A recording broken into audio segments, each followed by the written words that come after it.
Salam kerahiman. Hari ini aku haus yang ke-19. Ini adalah lanjutan dari tema minggu lalu ya, bahwa penderitaan-penderitaan yang dialami oleh Suster Faustina itu bisa dari berbagai sumber, berbagai situasi atau keadaan. Kita lanjut ya, di 321. Penderitaan Suster Faustina berasal dari penderitaan fisik, dari sakitnya. Dia katakan dia tiba-tiba sakit mendadak. Sesak napas, anggota tubuh menjadi kaku, susah napas ya, kekurangan napas, dan muncul ketakutan yang aneh. Saya coba bayangkan ya, mungkin hal ini juga dialami oleh teman-teman kita yang sedang kena COVID. Tiba-tiba dia mau napas, putus napasnya ya, kayaknya mana oksigennya. Dia mau tarik napas, sudah nggak bisa lagi napas. Itu pernah dialami oleh teman saya. Dia nggak tahu bahwa dia kena COVID.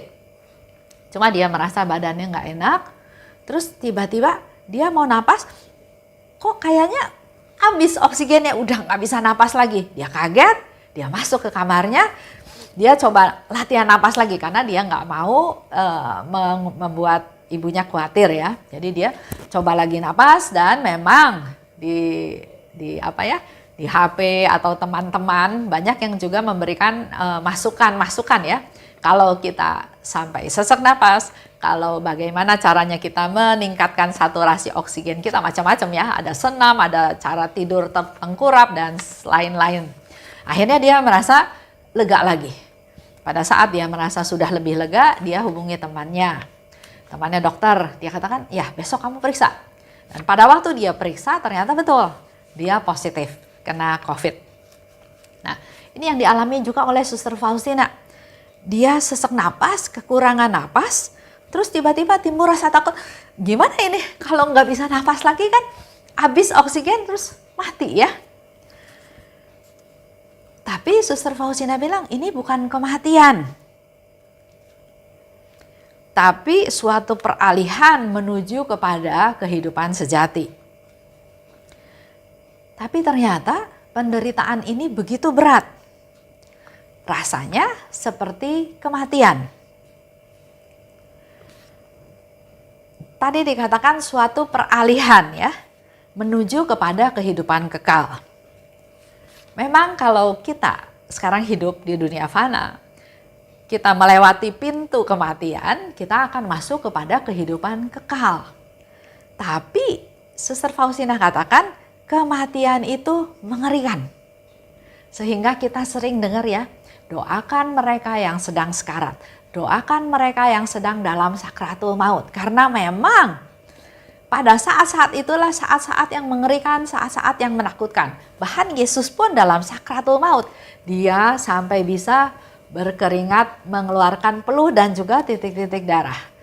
Sakratul maut mengerikan. Nah, pada waktu mengalami hal tersebut, Suster Faustina ingin mengaku dosa. Ya, dia sakit, dia mengalami sesuatu hal yang menakutkan, dia ingin mengaku dosa, tapi sulit untuk dilakukan. Tidak tahu apa yang ia katakan, dan satu hal belum selesai, dia udah mulai lagi dengan hal yang lain. Jadi kacau ya. Kalau biasanya kita mau mengaku dosa, dulu ya, saya dulu kalau mau mengaku dosa, saya mulai mereview, mengingat-ingat dosa saya apa aja. Terus saya catat, inilah yang saya mau ngaku dosa, itu dulu. Tapi setelah ikut devosi kepada kerahiman ilahi, pengertian saya tentang sakramen tobat bukan hal seperti itu. Tapi yang terpenting adalah kita tahu, pada waktu kita mau pergi ke sakramen tobat, yang menjadi poin bukan saya mau ngaku dosa-dosa saya untuk saya diadili, tapi Allah Maha Rahim. Itu ada di pikiran saya, Allah Maha Rahim, Allah Maha Baik, Allah pasti mengampuni dosa saya, dan saya yang lemah, yang papa ini, dengan saya mengaku dosa, maka Tuhan akan memberikan rahmat-rahmat supaya saya dikuatkan. Nah, ini kembali ke cerita ya, orang-orang kan suka banyak yang bilang ya, saya bilang misalnya ada ya seorang bapak, saya bilang ayo rajin-rajinlah ke gereja kan cuma seminggu sekali, kita dengar firman Tuhan, kita memperoleh tubuh Kristus, kita dikuatkan, nggak usah bu, nggak usah, nanti aja kalau udah tua, sekarang masih muda, sekarang masih bisnis, sekarang masih banyak hal-hal yang kayaknya nggak cocok kalau saya ke gereja. Nanti aja kalau saya sudah tua. Banyak orang yang memberi alasan seperti itu. Nah, pada waktu saya baca ini, saya tiba-tiba ingat dia. Bagaimana kalau pada saat dia sesak napas, ada ketakutan yang aneh, dia mau ngaku dosa, dia udah nggak bisa ngaku dosa. Karena Suster Faustina pun alami yang dia katakan belum selesai, dia udah loncat ke masalah yang lain, udah mulai dengan yang lain. Jadi ya ada kekacauan ya, mungkin kekacauan di pikiran, di ingatan. Jadi belum tentu orang punya waktu yang baik untuk mengaku dosa di masa tuanya, di saat-saat menjelang ajalnya. Dan dikatakan di situ ya, semoga Allah menjaga agar tidak satu jiwa pun menangguhkan pengakuan dosa sampai saat terakhir. Itu yang menjadi pengharapan Suster Faustina, karena Suster Faustina sudah alami. Enggak semudah itu untuk mengaku dosa pada saat kita mengalami sakit, mengalami ketakutan, mengalami sesak napas. Bahkan dia pun yang sudah terbiasa mengaku dosa, pada saat itu dia mengalami kekacauan. Coba bayangkan nanti dengan kita ya. Kalau misalnya saya lagi sakit, saya mau ngaku dosa, napas aja susah, mana mungkin bisa ingat-ingat apa yang pernah saya lakukan, dosa-dosa apa yang sudah saya lakukan. Bahkan ya seperti yang Suster Faustina alami, mungkin kacau balau, ngomong yang A belum selesai, sudah ngomong yang B, sudah ngomong yang C. Itu yang dialami. Sehingga Suster Faustina bilang, semoga Allah menjaga agar tidak satu jiwa pun menangguhkan pengakuan dosa sampai saat terakhir. Nah, ini buat Bapak Ibu yang rasanya, nanti ajalah ngaku dosanya, nanti ajalah ngaku dosanya. Semoga kita menjadi lebih sadar. Jangan menunda. Memang saat sekarang belum bisa ya, masa pandemi, tapi keinginan, kerinduan untuk mengaku dosa harus ada. Jangan sampai berusaha malah menunda-nunda. Ketika aku bertanya pada Bapa rohaniku, apakah aku siap untuk berdiri di hadapan Allah? Apakah aku dapat merasakan damai? Itu saat-saat tadi Suster Faustina berkata ya, bahwa dia pada waktu pengakuan dosa, dia tanya sama Bapa pengakuannya, saya udah layak belum berdiri di hadapan Allah? Kalau kita sudah ngaku dosa semua, harusnya kan dosa udah selesai. Tapi Suster Faustina pun bisa bertanya seperti itu kepada Bapa pengakuan. Apakah saya sudah layak berdiri di hadapan Allah? Saya bisa rasa damai enggak?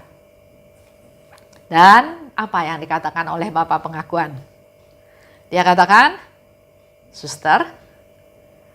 Suster dapat menikmati damai sepenuhnya, bukan hanya sekarang, tapi juga sesudah setiap pengakuan dosa mingguan.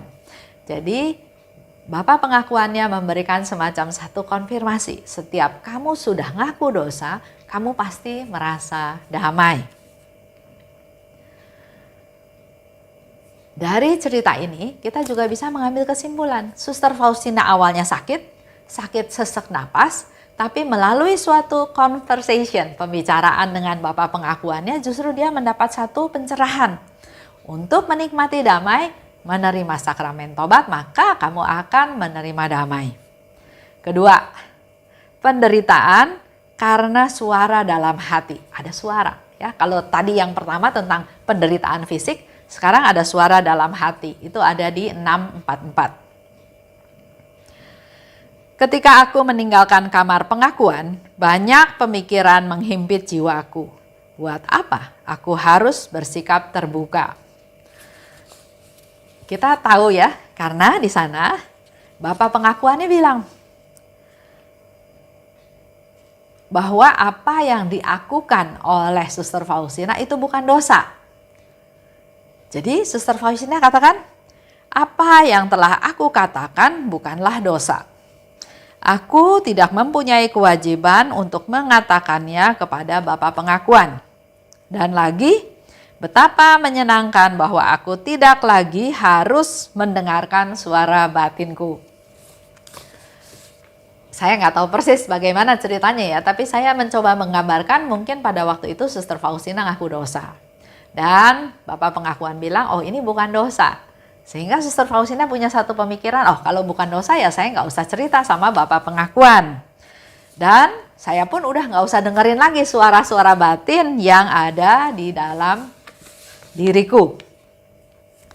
Sejauh secara lahiriah semuanya berjalan baik. Jadi kalau secara lahiriah semuanya berjalan baik, ya udah harusnya oke-oke aja ya.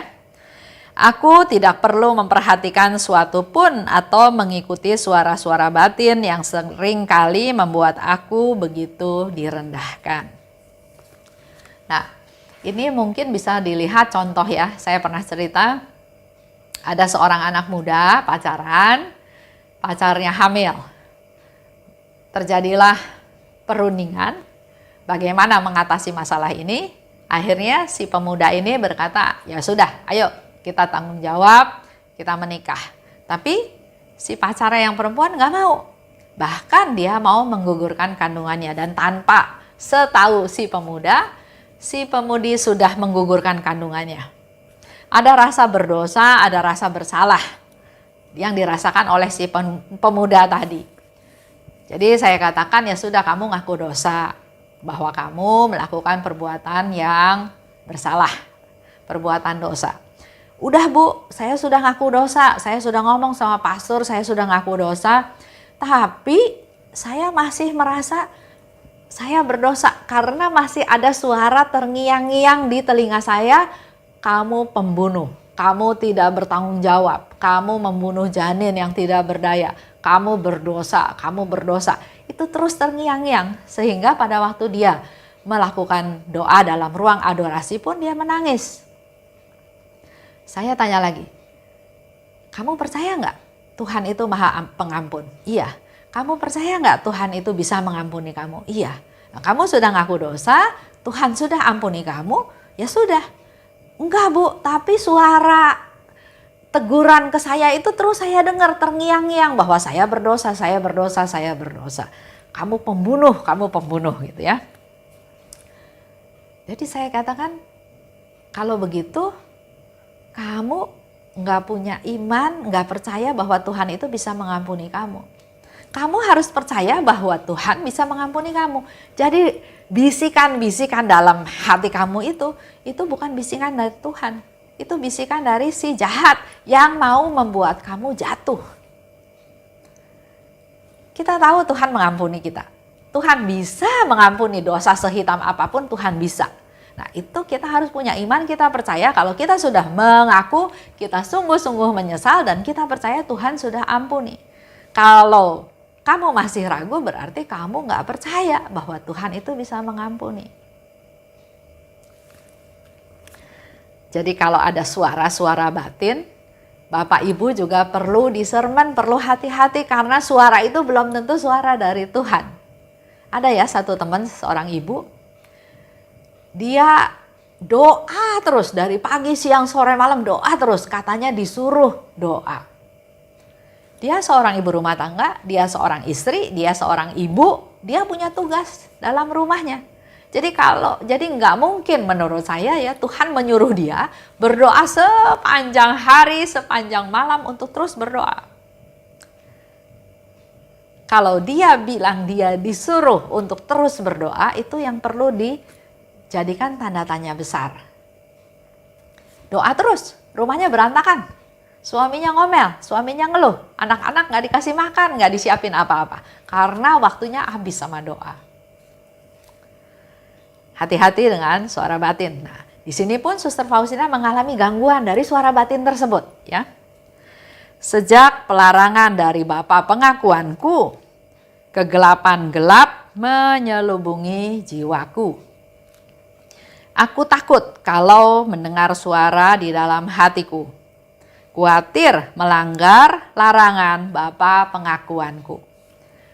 Bapa pengakuannya bilang kan, itu bukan dosa. Jadi Suster Faustina rasa, ya sudah saya tidak perlu mengaku dosa. Ada sesuatu dalam hatinya, tapi dia sekarang udah gak berani lagi ngomong sama Bapa pengakuan. Karena Bapa pengakuan bilang, itu gak usah diakukan, Kak, itu bukan dosa. Jadi kita pun perlu hati-hati dengan Bapa pengakuan ya. Seperti yang cerita yang lalu.